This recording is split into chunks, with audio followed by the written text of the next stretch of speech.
Hello, I'm Jim Greathouse. I'm a volunteer with the North Carolina History Center on the Civil War, Emancipation, and Reconstruction. Today I am honored to have as my guest retired Army Colonel Wade Sokolosky. And we're going to talk about his new book, North Carolina Confederate Hospitals in North Carolina from 1861 to 1863.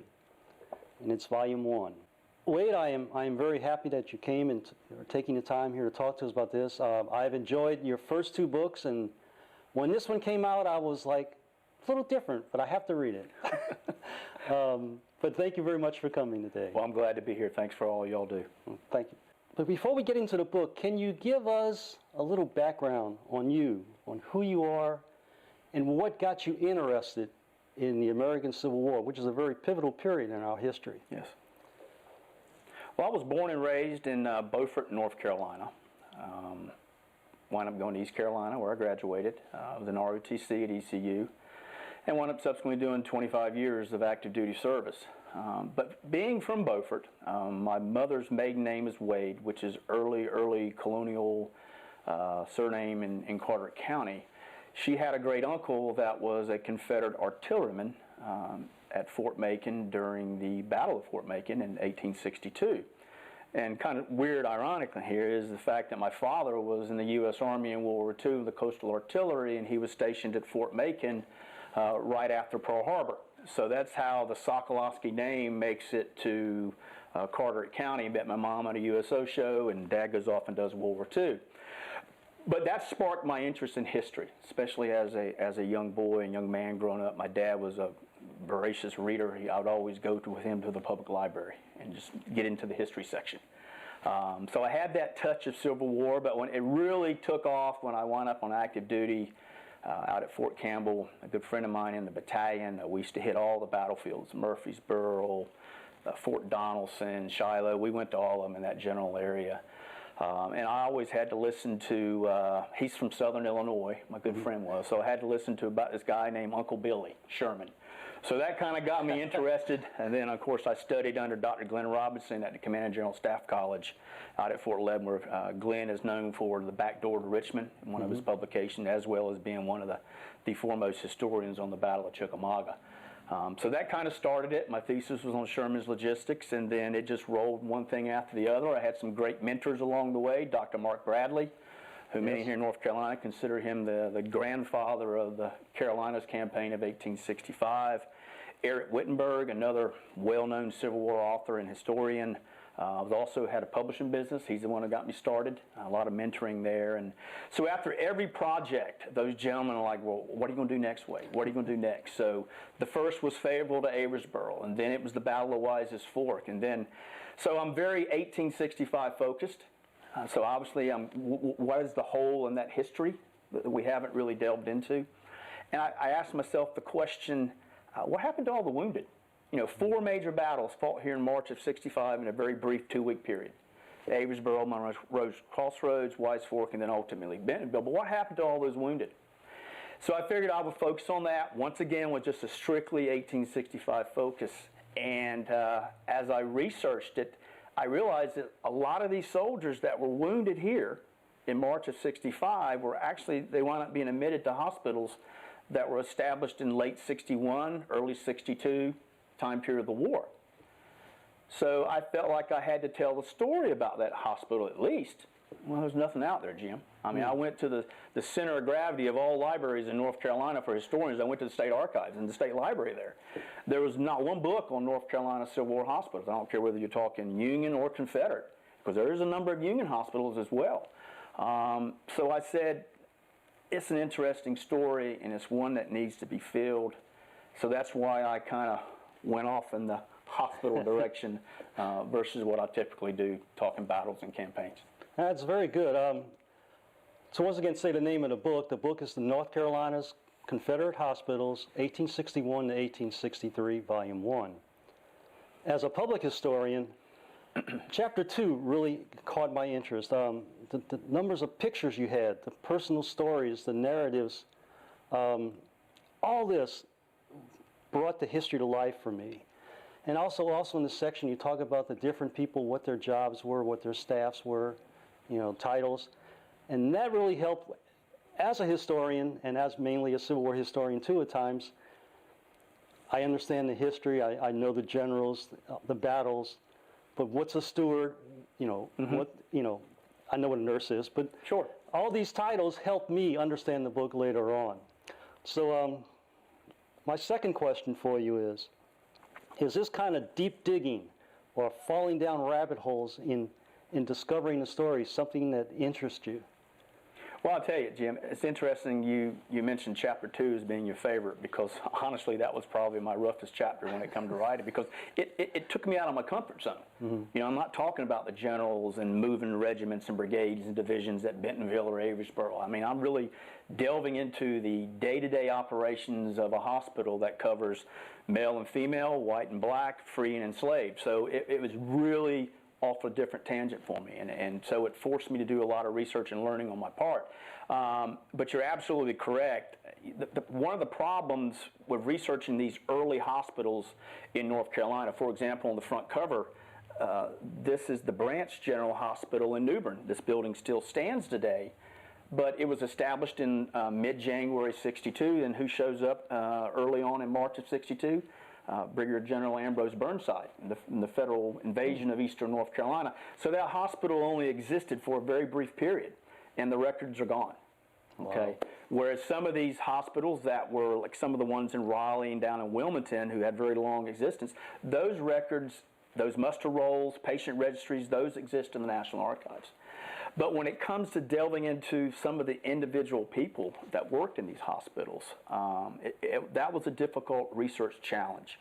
When it comes to the African Americans that worked in these hospitals, whether they're free or enslaved, many times all it is a list of a muster roll at the end of the month that says, James and Mary this, or just Adam or Mary or Elizabeth. That's it, just a name. Right. There's no diaries, there's no letters, there's no journals like I got lucky enough with some of the surgeons and some of the Confederate women that worked in these hospitals. So it did make it a research challenge in regards to that, but I'll tell you, when you can find a wartime image, when you got a diary or a letter or journal, let's just take Kate Sperry, she's a refugee from Winchester, Virginia, and you know how Winchester is blue one week and gray the next. Yeah. Her father sends her down to Goldsboro to live with her aunt, and she winds up working in the hospital, but she keeps this wonderful diary, a daily journal of the activities going on in that hospital.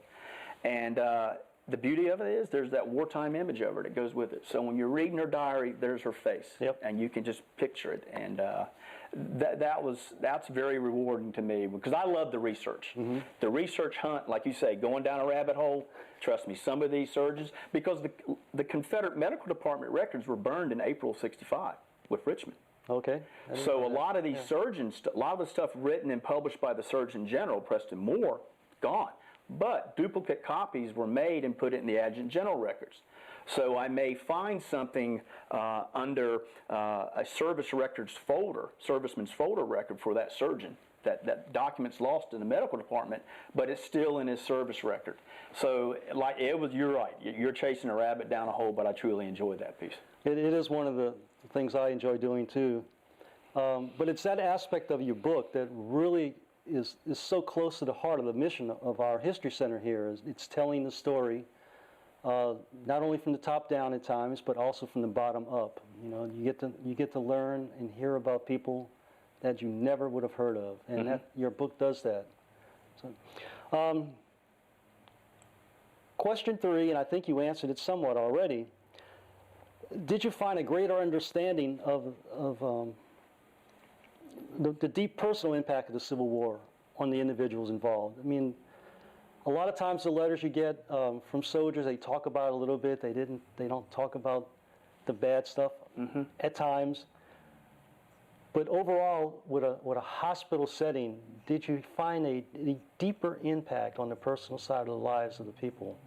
Yeah, exactly. For example, I'll go back to Kate Sperry. The simple fact that a woman working in a hospital was somewhat taboo to in Southern society, because typically a woman would never put her hands on a man. It's not part of the family. Now, that traditionally, Southern women are the caregivers, the primary health caregivers in that family. But if that individual is not your cousin, nephew, father, or uncle, or brother, that was uncalled for. So you had that piece you had to jump over. But Kate Sperry said no with it. She went in and immediately started volunteering as a nurse. But what's interesting, when you read her journal, her cousin Lizzie from Goldsboro, every time Kate invited her to, you'll never catch me working in that hospital. You'll never catch me set foot in that hospital. And because she will make the comment later on in March of '65 when Sherman's coming through, Kate will make the entry, I hope cousin Lizzie has to work in the hospital and take care of a Yankee soldier. Right. So you had that pulling on them. And then the simple fact that some women were there because they thought it was their patriotic duty, if we're talking Confederate women. But then a perfect example is Barbara Franks out in Asheville. She's the head matron at the Asheville Hospital. She's a single mom before the war. She indentured her teenage son out. Her husband left her. You know, she made $45 a month as the head matron out at Asheville. What did a Confederate private make in the ranks fighting? Probably what, $11, $12, $13 a month if he got paid. So you could see there's also that piece where some Southern women would seek employment in the hospital. Yeah. Okay, very good. This book only goes through 1863, and I see a shift in the narrative. You start going a little bit away from, not really away from the hospital, but you start talking about Union raids and things like that, and changes taking place. Question 4 is, while the war would continue for another 16 months, and using a little bit of a Gettysburg reference, is the July '63 also the high water mark for Confederate hospitals in North Carolina? That's a great question, and let me kind of just step back a couple years in the war. Early on, the vast majority, if you look at the maps, how I do them chronologically through the chapters, early on there's a heavy concentration of our hospitals along the coast. Wilmington, New Bern area, Carolina City down by, which is now part of Morehead City, down by Fort Macon, because that's where all the majority of the forces were focused on the defenses. But then Burnside shows up in '62. So you start to see that shift from the coastal. Now Wilmington will hang on because Burnside didn't make an effort to move on Wilmington. So Burnside is really Wilmington's all that's left on the coast. Everything else now is kind of shifting towards what I would call the I-95. If you're looking at a map, I-95 corridor, the Wilmington and Weldon Railroad, you see Goldsboro and Wilson and Weldon popping up, and then you see more and more gradually out and towards the Piedmont, because the railroad's significance in sustaining the Confederate war effort. All the heavy fighting in Virginia, all that sick and wounded are coming down from the Petersburg and Richmond hospitals to make room for beds up there. So you see this growth in the hospitals. So you would think that would be it by the summer of '63 or December of '63. It's not. Really, I consider the late spring, early summer of '64 as the high tide of hospitals here in North Carolina. And what's driving that? First and foremost is Major General Robert Hoke, Confederate general who retakes Plymouth, North Carolina. Right, yeah. There's about 400 or 500 Confederate wounded, as well as all the sick and wounded Federal soldiers that were there. And the mission is to get them to Raleigh. That will overwhelm Raleigh, the couple of hospitals they have there. And just as soon as they can kind of catch their breath in Raleigh, boom, the Overlands campaign in Virginia. The bloody fighting at Cold Harbor, Spotsylvania, the Wilderness, and then as it transitions down towards Petersburg. And all of a sudden, I want to say there was like 9 or 10 hospitals, and Petersburg was a major hospital center. But soon as Federal artillery got within range of shelling the city, Robert E. Lee issued the order for all the hospitals to be emptied out, cleared, shut down. So you see now, all of a sudden, you see this steady influx of sick and wounded coming from Petersburg. And we have the opening of the hospitals on the Raleigh and Gaston Railroad. What we know today as Wake Forest University, which is in Winston-Salem. Well, the original Wake Forest was Wake Forest College in the town of Wake Forest. That becomes General Hospital number 14. Kitchell Springs there on the Raleigh-Gaston Railroad becomes General Hospital number 1. Greensboro picks up another general hospital at the female school there, as well as the Wayside, but more importantly, the pavilion-style hospitals, which goes back to Florence Nightingale's notes on hospitals. If we look at Chimborazo and Richmond, these single one-story long buildings, we're getting away from taking a dorm room and putting 6 or 8 sick soldiers or wounded soldiers. Now we've got a long wooden floor, one wooden building. It's called pavilion-style hospital. You have the 500-bed capacity opens up in Raleigh, another one in Charlotte, and another one in Salisbury. 3 pavilion hospitals that opened up. And they wanted to open up one in Wilmington, but there's just simply not enough wood down there to do it. Quartermaster couldn't provide it. So you see this really expansion of the introduction of the pavilion-style hospitals, as well as additional other hospitals. So by the summer of '64, that's it. Because what happens January of '65, General Terry and Admiral Porter take Wilmington or Fort Fisher, then ultimately we lose Wilmington. That's a major hospital center gone. Here comes Sherman up towards Fayetteville and Goldsboro, more hospitals gone. So what they peaked at in the summer of '64, by January, February, March, they're slowly being whittled away. Okay, very good. Before we get to my last question, I do have to say I really enjoyed the book.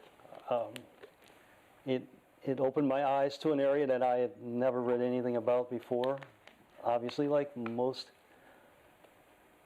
readers of history of the Civil War, you read about the battles and things like that, but finding out what they had to go through, was very interesting.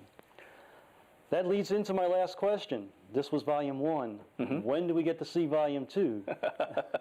Well, actually, I'm working on it right now. Yeah. And that was actually COVID really put a brakes to those things. Okay. There's some great hospital records that are in the National Archives, and the National Archives shut down. I kind of lost what I needed from '64 and '65, but I'm in the process now of getting back in there.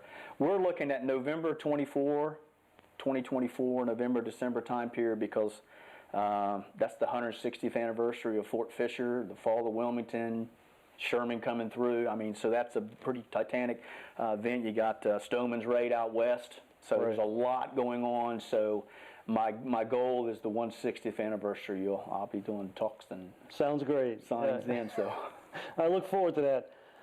To me, like I said, I really enjoyed the book. It was a great departure from the standard military history. And I thank you so much for writing it, but I thank you also for coming out and talking to us today, and good luck with the new one. I can't wait to see it. Well, Jamie, it's an honor. I appreciate everything the folks, great staff here do to preserve our history. This is great. Thank you. Well, thank you very much. All righty. Thank you for watching. Please subscribe to our YouTube channel and leave a comment about this video. Until next time, I'm Jim Greathouse.